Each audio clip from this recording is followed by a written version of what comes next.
Well, I knew from a kid that I had polycystic kidney disease, but it never really bothered me at all, I guess, until I started to realize I was going to be getting sick. Kept going, I guess, until I needed dialysis. You're there every second day, and it puts a big hold on your lifestyle. It takes a lot more prep if you want to go away or where you go to eat and all. So it makes a big difference, big life change. My brother and myself tested negative for polycystic kidneys, so we knew that we weren't impacted by the disease, thankfully. So I knew that I eventually would want to donate a kidney if I could.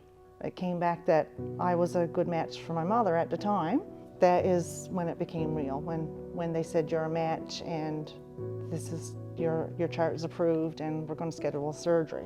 For her, she was younger and giving up a kidney, and I was like, wow, you know, what if something happens with her other kidney?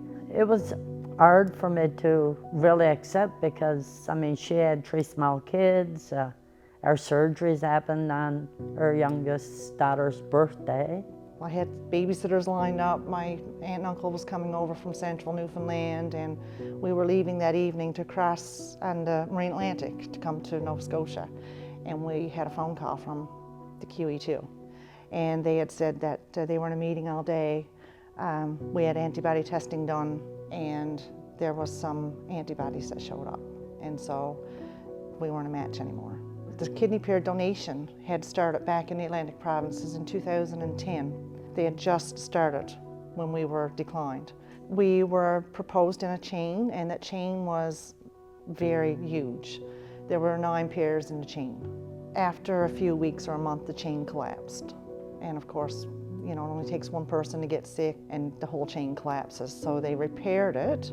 We got chosen again in the next round. There were 6 people in the chain in total, so 3 pairs, so much smaller, and it was a success. My kidney came from somebody in Toronto that was anonymous, but didn't want anything in return. They wasn't exchanging a kidney to get one in return, so mine was just somebody decided to donate a kidney, and I was so fortunate.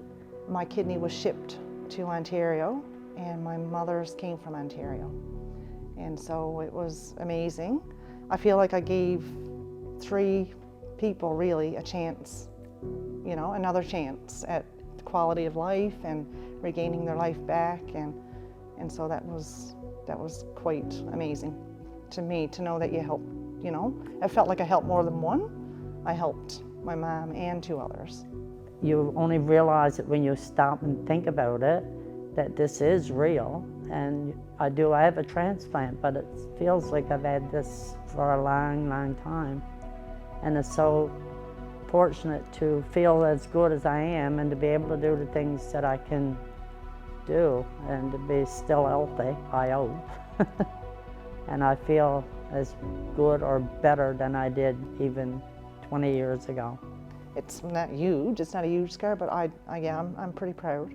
I'm a big traveler, so we travel south 2 times a year at least. And I always wear my bikini, and I'm proud because it's always a conversation piece. And you know, to know that she gave me 2 kidneys, so I just gave her back one.